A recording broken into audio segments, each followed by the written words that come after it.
You're listening to Men of Abundance, episode 147 with Eddy Baller. Today we're going to help you find a date. Well, actually we're going to help you find your confidence, which then will help you find a date.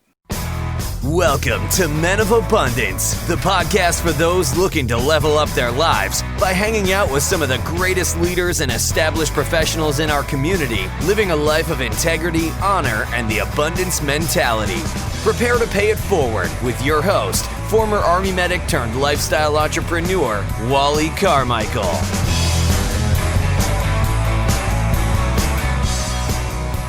What up, all of you amazing, abundant leaders out there. I am Wally Carmichael, your founder and host of the Men of Abundance podcast, the Pay It Forward community. Today, we are talking about confidence. And when you get your confidence right, man, everything else just comes together. If you're looking for a date, which we talk about in this conversation, it's going to help you with that.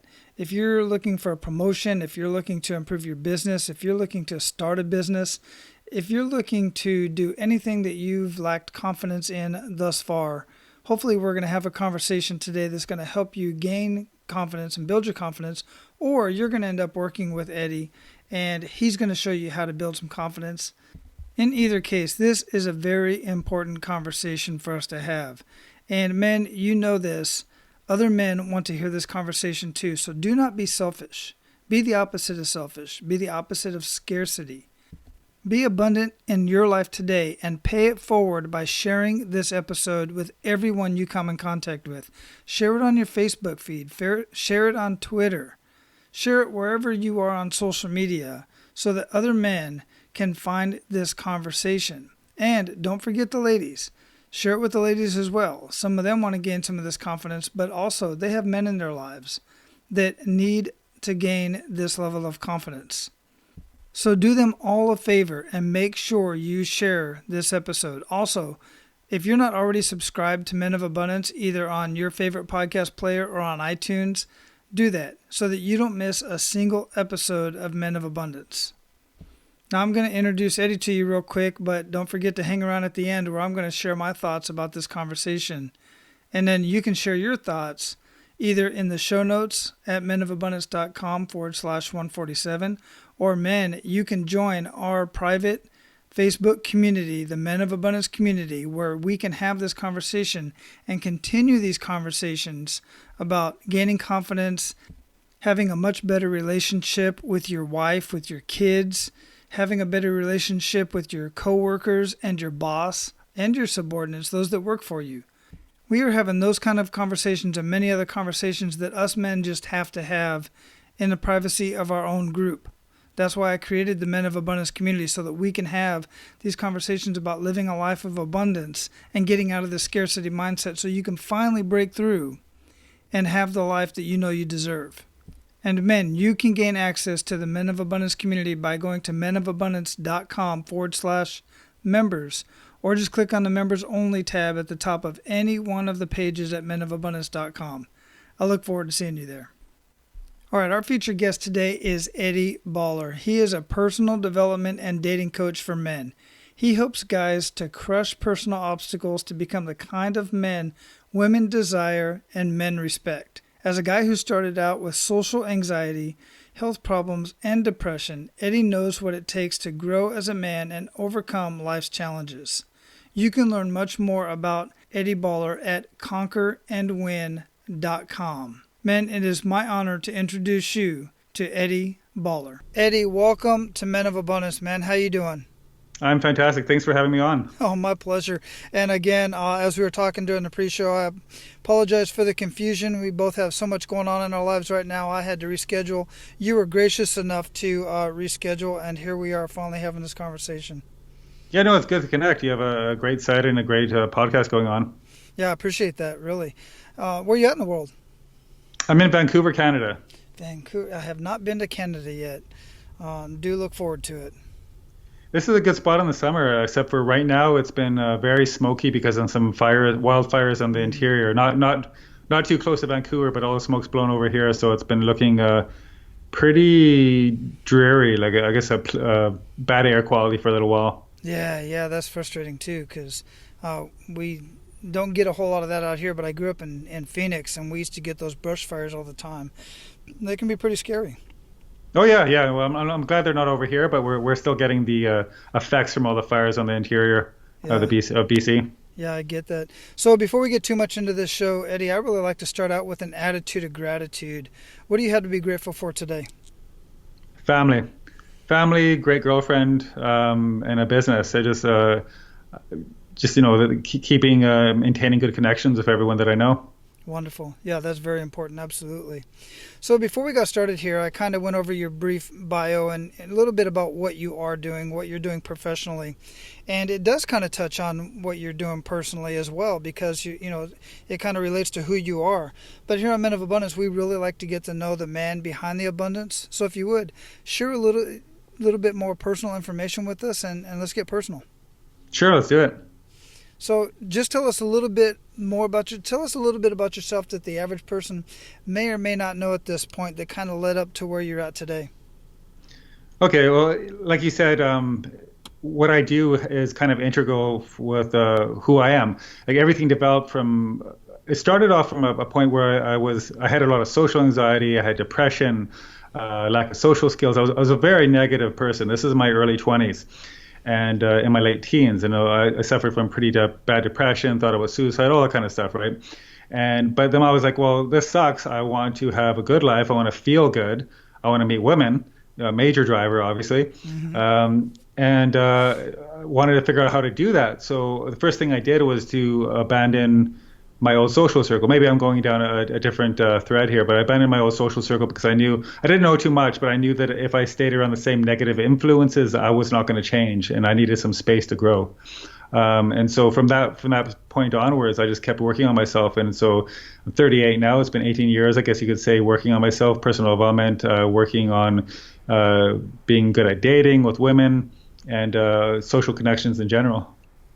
Yeah, I dig that. And I was looking at your website too when we first got started talking and stuff, and you've got conquerandwin.com, and I really dig what you have going on there because it completely resonates with who I am as a man. Now, I've been married for 24 years, almost 25 years, so I haven't been on the prowl for a woman in quite some time, and don't plan on it anytime soon. But the rest of the stuff that you talk about in Conquer and Win, about becoming a confident man, refining social skills, the getting dates part, a lot of guys are out there. A lot of the listeners on Men of Abundance, many of them are single by divorce or had never been married, and they're looking to find a great woman and find a great relationship. Mm-hmm. So I really dig what you have going on over there. No, thank you. Yeah, no, it's I kind of and the reason for anybody wondering what Conquer and Win is, it's about conquering life's challenges and winning, right? Winning at the things you want in life. Because I think even in dating, because dating is a major focus for my business and with the kind of content I make. But even in dating, if you're a man, if something's not going right in your dating life, it probably reflects on other areas of your life, right? There's certain things in a man's foundation that you might have to work on, certain skills or experience that he should seek, and not just focus on like getting gimmicks or tricks. Yeah, no, that's a great point. Very great point. And you talk a lot about your personal life and your business life, and that's where you help people out quite a bit from what I'm seeing. And it really does relate, because relationships at the end of the day, whether it's relationships with personal, your potential girlfriend or just people in your life, it kind of relates the same way in business as well. And it really gauges, like you were talking about just now, kind of gauges where your success is going to go in life. Well, exactly. It's true. It comes down to your own personal character, right? Everything you do applies to your character. It's kind of like our character is sort of a blueprint for our behavior, but at the same time, we're also building our character with everything we do. So it's kind of a reverse feedback loop there, and it could be positive or it can be negative. So let's get into that a little bit as far as character is concerned. Now, everybody's character is a little bit different, but what specifically about the character makes it more conducive with finding the right relationships, whether in personal life or in business?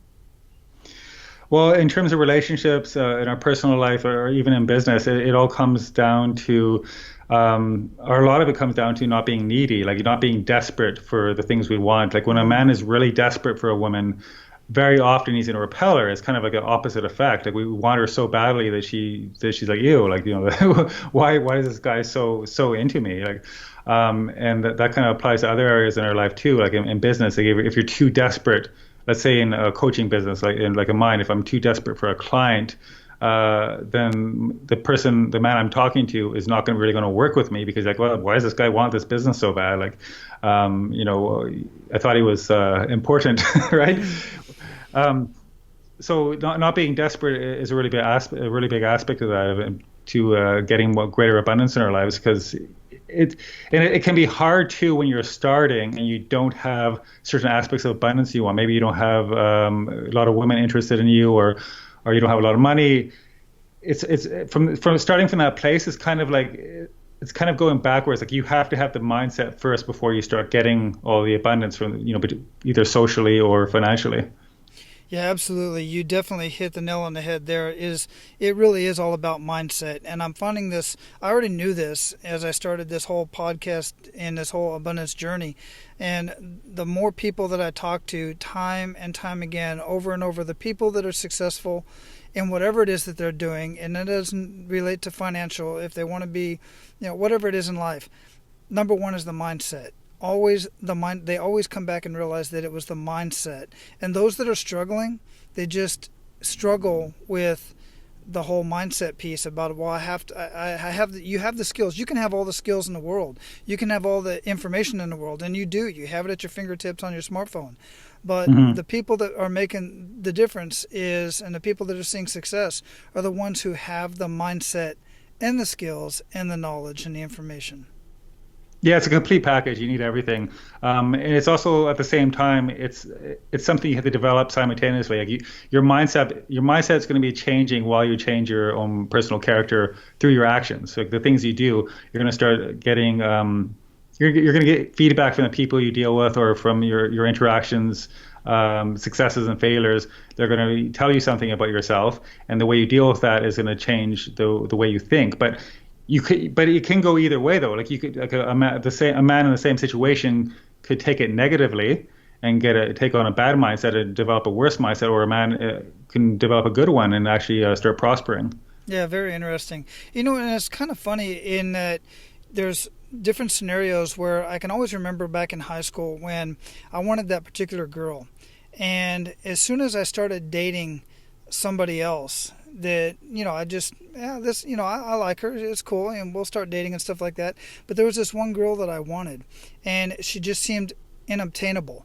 And as soon as I started dating, my mind was off of that relationship because I was focused on this relationship that I'm in now.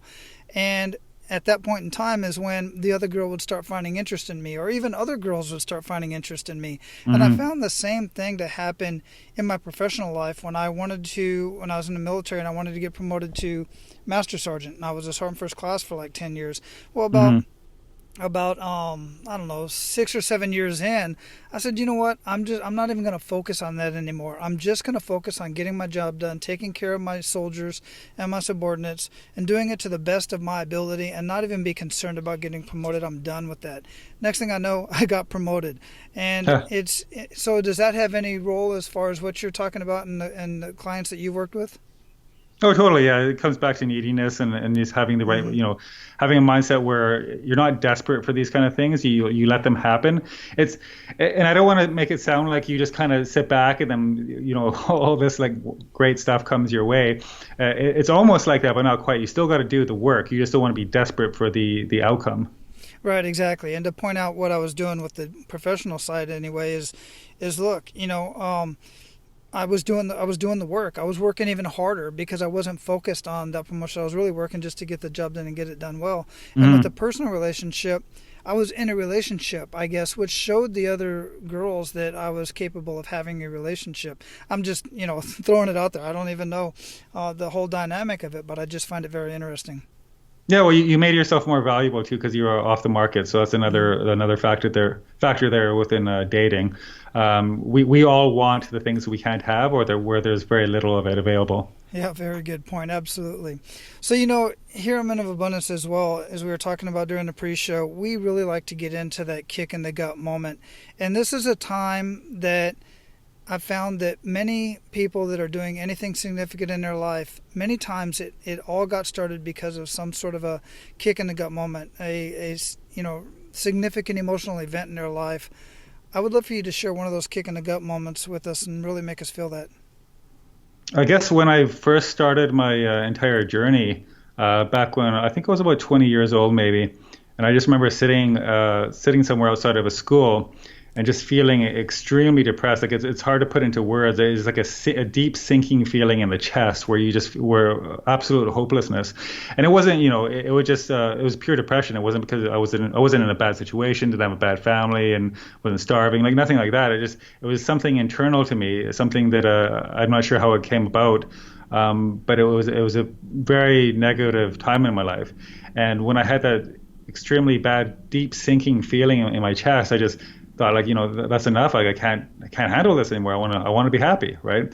And I knew that I had, like I mentioned, my friends before. I had this. You have that kind of echo chamber where you're talking about the same things all the time. And you're bouncing ideas off each other, but it's always the same ideas. Well, for me and my friends back then, it was always about how people sucked. It was always about how everything sucks. Everything's too expensive. Rich people suck. Everything sucks. And so this is, when I go hang out with them, this is what we talk about. We talk about how everything sucks. And then, after having one of those conversations, it affects you. You leave thinking about how everything sucks. You wake up in the morning, everything's kind of dreary. Like even it's almost like you get a negativity hangover after hanging out with people like this. You wake up the next morning, you're still negative. You're like, oh, like, geez, that was a rough night. but it was just from these conversations, these continuous horrible conversations. And it's tough to leave your only friends, and you think you like them, but in that situation, I thought, well, okay, this is the end of the line. I'm going to be a different person now. I started reading like Tony Robbins kind of stuff, and this stopped hanging out with my friends. Like, no big break. I just stopped calling them, stopped messaging them, and they eventually stopped calling me. And when it was obvious I was no longer available, and then I was like, okay, well, what the hell do I do now? Because now it's like being a man on an island, and I'm like, okay, well, I don't even know how to make friends now. So there was a lot to learn, but that deep that pain that was coming from inside was a really big driver. I just had enough of everything. Yeah, I get that. So what did you do next? At that point, well, I started kind of experimenting, I guess, try to figure out how to make friends, how to meet women. I started, making attempts to ask out girls who were associated with me through other connections. Had some success, and then just kind of branched out from there. Then working on my physical health was a really big one as well, because I also had health problems, which really made the whole depression thing a lot worse, right? Health problems don't help you in any area of your life. So I started dealing with my health problems. I started exercising, started going to the gym, lifting weights. I was running as well. The physical fitness and work, and also eating healthier food, made a really big difference, because I was not involved in any kind of fitness before that period of time, and I didn't really feed myself well. So that started changing slowly over time, and I saw that had a major effect. And just kind of along the way, I just kept trying to find things that worked better, or if I was still negative, or if things weren't working out the way I wanted them to work out, I tried to figure out why is that not working out, and I was always trying something new to make things work better in my life. Yeah, like what? Can you share an example of that? Let's see, what would be something specific? Well, for example, with my health. So the health was a really major one, and I had to get that taken care of. It turned out to be a thyroid issue. I had a slow thyroid, which in itself can cause depression, right? But even before I actually showed other symptoms of the thyroid issue, depression was there, but I'm not sure if that was related at the time. So I'm like, okay, well, how do I fix my thyroid? So I went to a lot of doctors. None of them were helpful at all. They were completely useless.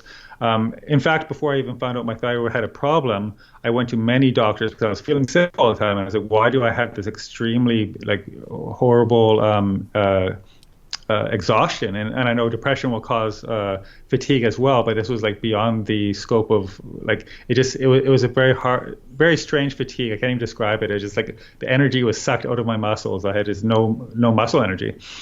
When I coped with that for a long time, and so I went to a lot of doctors. Nobody would even bother checking into it until finally I ran to this lady, this female doctor, who seemed like she cared, and that helped in itself. I was like, wow, this doctor actually cared. And so she looked at me with concerned look in her face, told her all the symptoms, the depression, like everything. And she's like, it sounds like a thyroid problem. I'm like, wow, that would be a new direction here. Let's find out about that. So got blood tests, found it was a thyroid problem.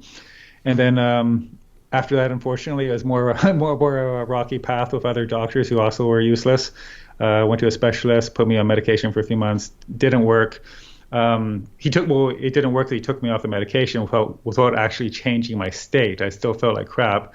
Obviously, the dose needed to be adjusted, but he's like, oh yeah, well, the test looks fine, so you're off. Even though I was still feeling horrible. So at that point, I'm like, okay, well, I still have to fix my health. I still feel terrible. What do I do? So I kept working on diet, kept exercising. Finally, I discovered a supplement to help me, and then after that point, things started really clearing up probably around the time I was 25 years old. Yeah, I get that. That's really interesting that you bring that up, because we've had several conversations here on Men of Abundance, and some recently with a pharmacist actually, who now he's more into natural health than he is to subscribing pharmaceuticals and stuff. And medicine is a practice, and a lot of people think that the doctors are the end all be all, and there are some very, very great doctors out there. I've been in the medical field for many years, and I know some very great doctors, but it's a practice. And you got to realize that, and you always have to do your own research. It's funny because every time my wife has a doctor, and he's a good friend of mine as well, I've worked with him, and he always knows when Tracy's coming to an appointment, he better be ready, because she does her research ahead of time in depth, and she knows, many times, and she'll let him talk. And then after, did you think about this, and did you think about that type of thing? So, and I realize not everybody has that kind of time, but we just really make time to do stuff like that in our life. I'm glad that it finally got figured out. And for the listeners out there, if you got some depression going on and you got some ailments and you can't figure out what the issue is, first thing I say is get some blood work done. Find out what's going on with you in your blood. Find out if anything like a thyroid problem can be diagnosed, and then start looking for some nutritionists and some other avenues to combat that and to help yourself out. I agree 100%. That's a great place to start for a man who has depression, is get the blood work done for us to see if it's not an actual physical ailment, and it's not just pure negativity. It could be a bad thyroid. It could be other things too. Even a friend of my mother's changed her life when she started taking thyroid medication, because she was same thing, depressed, feeling tired all the time, all these different symptoms. There's a long list of symptoms for a slow thyroid. And she ended up getting on obviously the right dosage of thyroid medication, and it just changed her life. She was back to life, came back from the dead, and living well. Excellent. Well, I know we're short here on time, Eddy, and I would like to really quick get a good news story, and then we're going to get into the pay it forward round really quick. So can you share us a good news story that you've had with one of your clients? You don't have to share any names or anything like that, but just some way that you helped a guy in his life in dating or business, or whichever one you think is fit for the conversation. Yeah, there was a client of mine, speaking of negativity earlier, a client of mine I had for a number of months, who I don't think he realized it either, but he did realize it later on, that how negative he was. He didn't know how negative and he thought his problem was just not being able to get a girlfriend or not being able to meet girls. And that, sure, there was an aspect of that, and getting some courage to be able to walk up to somebody and ask them out for a date, just asking a complete stranger and not knowing the outcome. That takes something in and of itself. But he also had a lot of issues of negativity, and his friends were also very negative. It's kind of like one of those echo chambers again, where you put up an idea and it gets shot down right away. Oh, that'll never work. If you're ever with people like that, with some exceptions, somebody might be just being realistic, and you want to listen to good friends. But in many cases, people are like, that'll never work. If they shoot down every single idea because it's something new and unfamiliar to them, you might want to analyze your social circle. But in any case, that was his social circle. Even when he told them the idea of coming to a dating coach, coming to myself, they're like, that'll never work. And they even made a bet, which the friend lost. They bet for like a dinner. he bet him he wouldn't even be able to get a phone number. Like we started off a little boot camp on a weekend, and he's like, oh, you're not going to even be able to get a phone number. Of course, he gets a bunch of numbers. He's like, okay, well, fine, but it still is not going to work. And but I do long-term programs, right? Because it takes time to change things. It takes time to change a mindset and to develop lifestyle habits and actually develop social skills as well. So I'm doing this 3-month program with him, and the whole time it's like playing that whack-a-mole, like negativity whack-a-mole, because he put up these negative ideas. He'd always say how things won't work. What about this? What about that? Like, just being very closed. During the training, I just had whacking these ideas which popped up every single training session. But after a couple of months, it started changing. All of a sudden, he stopped putting out these negative ideas. He stopped saying about how things won't work, or how if he went to talk to that girl, it won't work, or this or that. And all of a sudden, no coincidence, women started reacting better to him. Women started actually being interested in him, smiling when he went and talked to them. And he finished the program with a girlfriend, which is great. Actually, a woman he wasn't even going to talk to her, but I like, no, you go talk to her, and he did, and he ended up in a relationship with her. So that's I guess that's good news right there. Yeah, that is a great news. And what I get out of that anyway is that, when you said it takes time. It takes time to, I call it enhancing your mindset. You're changing the way you think a little bit, but you greatly enhanced his mindset and slowly got him away from that instant replay that was in his head. You were changing the tape that was in his head to immediately react to a conversation just the way his friends did. That's not going to work. It's never worked for me in the past. All these type of negative thoughts come into his head, and you eventually got to the point to where you were changing that recording that was continuously playing in his head, which is really cool. Oh, exactly. Yeah. It's like continuous corrections, right? Every time he puts out the negative idea, I'm like, no, this is, and then I explain why. I'm just not just like, no, but I had to correct it every time these ideas were popping out. And these are things that are holding him back. They were keeping him from getting into the kind of relationship he wanted. They were keeping him from gaining the kind of courage he needed to go approach a woman in the first place.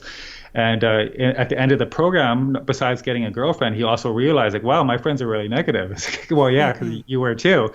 And he started talking about expanding his social circle. So now it went beyond just women.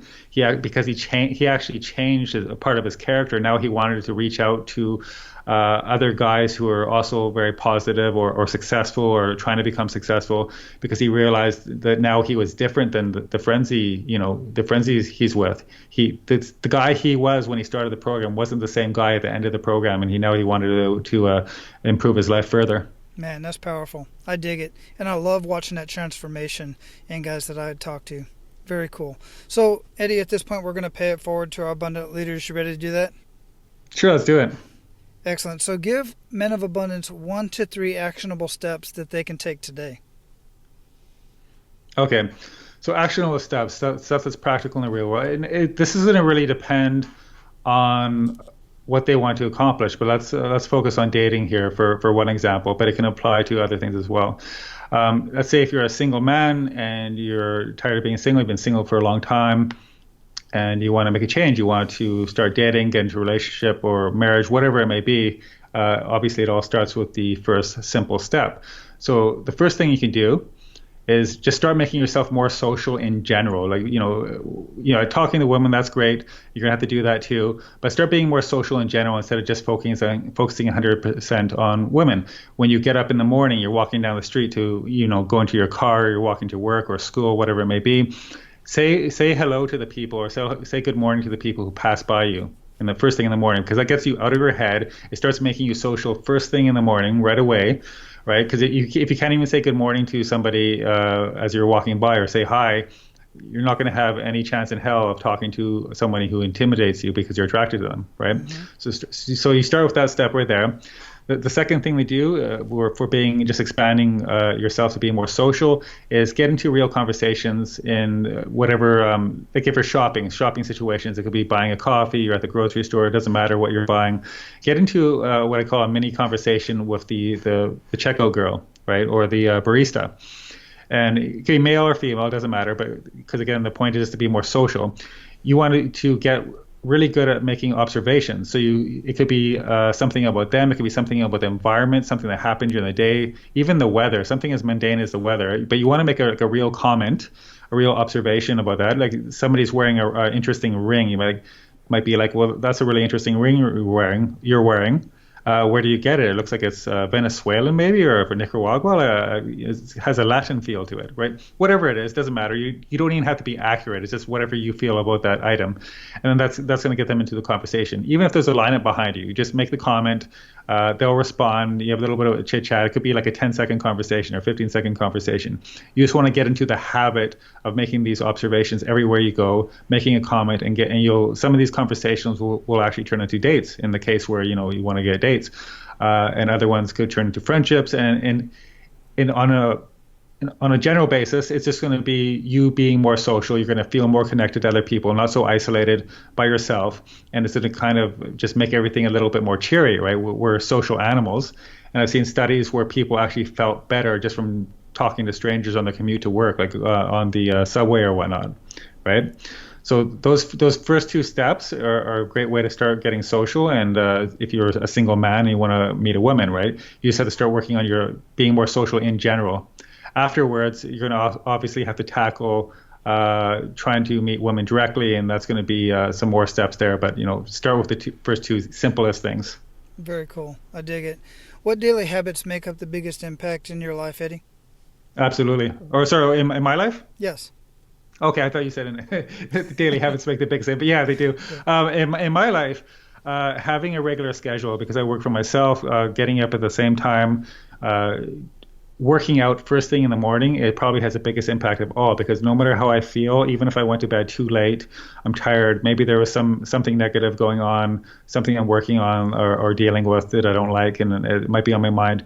No matter what, I've never had a workout where I didn't feel better afterwards, right? It gets me charged up, get a little bit of a muscle pump, and it makes the rest of the day better, right? So having a good morning routine is probably the best daily habit anybody could adopt for starters, right? And for me, getting up, having some water, and then having lifting some weights. I have weights in my room, so I don't even have to commute anywhere. But you can go to a gym as well. But starting that exercise routine first thing in the morning is a great way to get your blood pumping and feel better. It doesn't matter how you felt when you first woke up. You could really, really feel like not working out. After your workout, you're like, yeah, I actually feel pretty good now. And like I said, I've never had a workout where I didn't feel better after, no matter how I started. Yeah, I don't care much for going to the gym personally. That's why I have my weights and everything that I do right on my back lanai. And it's right there. Oh, perfect. I generally do it in the morning, or I can do it with my little guy, throughout the day or whatever. That's just my preference. So what are you reading? Awesome. I think so anyway. So what are you reading or listening to that you would recommend to our abundant leaders, and why? I just finished listening to an audiobook, and I'm going to screw up the name here unless I can look it up. It's like it's about deep work. I think if somebody Googles deep work, that this guy is going to come up. I just finished the audiobook. I just don't know. I can't remember his name. But it was a really about distractions in our lives and how to eliminate certain distractions, including social media, your phone beeping at you and always having to be running, or even email. Looking at email too much can be very detrimental to our attention span, and it can ruin really quality focused work. And not just quality focused work, but it can also ruin our free time as well if we're always checking back on our phone or giving into little distractions which we habituate ourselves to, right? We make a daily habit of giving into these distractions, and it really lowers the quality of our attention spans and our work and our free time in general. Yeah, that's a great book, really good book. It comes highly recommended by many very productive and very successful people. That's Cal Newport is the author of Deep Work, and it's a great book. There you go. I loved it. I really enjoyed it. Just finished this morning, and I've already started applying some of his ideas and principles, and it's made a difference already. Yeah, very simple stuff to apply as well. And it's some of those things. It's some of those things that you read about and you go, you know what? That's too simple. Why didn't I think about that? But sometimes that's what you need a coach for. That's the whole purpose for getting a coach and reading other people's stories and getting the books, because sometimes, you know what? It is the simple things. We just forget about them. Oh, exactly. Like even like my suggestion for saying hi to people in the morning, first thing in the morning, like what does that mean? If everybody at some point in their life has probably said good morning or probably said hi to some random stranger, and it's not life changing. But when you do this stuff on a daily basis, when you make it a habit, these small things add up. They really do. Absolutely. So what do you feel holds most people back from living a life of true abundance? Self-doubt. I think people feel like if they branch out from what they're already doing, they're going to fail. They're going to look bad, and nobody likes humiliation. And there's also a lot of, I don't know if that's probably ties together, but laziness too. And I've experienced plenty of laziness myself. Like I know that's why having a routine is really good and being on a schedule and also eliminating distractions so you can actually get into that deep work. Um, but yeah, just distractions, laziness, and fear, just a fear of failure. Yeah, absolutely. So what does living a life of abundance mean to you, Eddie? It's living to a certain quality standard, right? Whatever that may be. Like, and I think a lot of people also don't realize. Let's say somebody's making $2,000 a month, not very much. They don't realize that if they increase their income by only an extra thousand a month, that would actually change the quality of their life quite substantially, right? Like an extra $1,000, not a lot, but when you're only making 2,000, you increase to 3,000. You can increase your quality of life quite quickly, right? And it doesn't take that much effort. It takes some effort. You have to do something different, but making these little gains can increase our qualities of life quite substantially. So it really, for myself personally, it's having a good relationship with my girlfriend, good relationship with my family, and being able to do what I want to do, like being able to go on road trips and travel and listen to interesting books like Deep Work, just having a lot of quality free time. Right, absolutely. So we're going to close this up, Eddie. What did we not talk about that you'd like to ensure that our abundant leaders get out of our conversation? I think we covered a lot of bases here. As I mentioned, I'm a dating coach, so dating and personal development, or a confidence coach, as I like to call it as well. So any men who need help with the confidence, whether that's for their personal life or at work, because these things are all interconnected. If you have the confidence to walk up to an attractive woman and say hi, it's going to give you more courage also to ask for a raise or go for a different job, right? Nothing we do is really isolated. None of our behavior is really isolated. I think it's Jim Rohn who said it. The way we do one thing is the way we do everything. Mm-hmm. So any men who need a confidence boost or a boost in courage, they can go to conquerandwin.com, check out my blog there. And if any men who are interested in coaching because they want direct personal support, they can contact me there as well. Excellent. And thanks for sharing that. I mentioned the website at the beginning of the show in the pre-show, but we will have all of that linked up in the show notes at menofabundance.com. And man, it's been a great conversation. I'm glad we finally connected. The conversation went exactly as I expected it would. I got a lot out of it. I know our abundant leaders will certainly get much out of it. And if any of you guys want to comment, just go to menofabundance.com, look for the episode, and comment down below. I truly appreciate your time, Eddie. And man, just have an amazing rest of the weekend. Aloha. Yeah, you too, Wallace. Thank you very much. I really enjoyed the show. Excellent. All right, man. Here's how I personally relate to this conversation when it comes to confidence. I remember many years ago when I was a teenager, I had a friend of mine who had a little bit of anxiety when it came to talking to women, just about any woman. And especially a woman that he felt attracted to and wanted to talk to. And many guys are like this. Many guys are like this. And I was that guy who really never had an issue talking with women, even one that I was attracted to. Sure, I'd have a little bit of anxiety and I would be, self-conscious and think, well, maybe she's not going to dig me. But ultimately, I was very bold. I was always kind of bold in that regard. So I was always the guy that if I knew one of my friends liked somebody, I would just walk up to a complete stranger and it was easy to say, hey, my friend likes you. That's easy, right? I mean, who could, and just about any of you could do that. But it was because of the perspective that I had that when I walked up to her, it wasn't anything that I needed from her. There was nothing that I wanted from this woman, from this young lady. So there was no rejection there, right? I wasn't the one getting rejected. If anybody was getting rejected, it was going to be my friend. So it was easy for me to talk to her. So it's kind of like that, put it into perspective.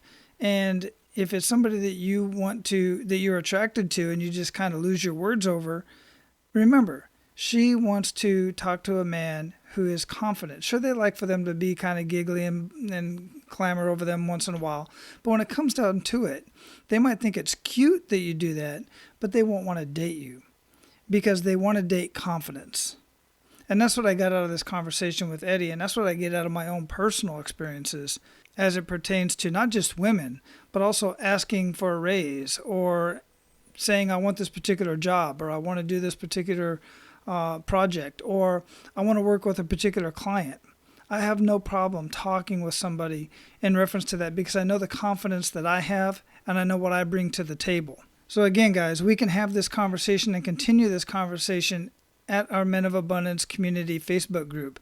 Just go to menofabundance.com/members, get access to that group, and let's continue this conversation. Let's see if we can help you gain the confidence that you need for whatever it is that you want to move forward with in your life. Now, go out and live your life of abundance and make sure to pay it forward. That's all for today, Abundance Leaders. For more about our guests and the powerful information we shared with you today, be sure to sign up for our mailing list at menofabundance.com. We appreciate your time and look forward to hanging out with you on our next episode. So until then, be sure to pay it forward and live your life of abundance.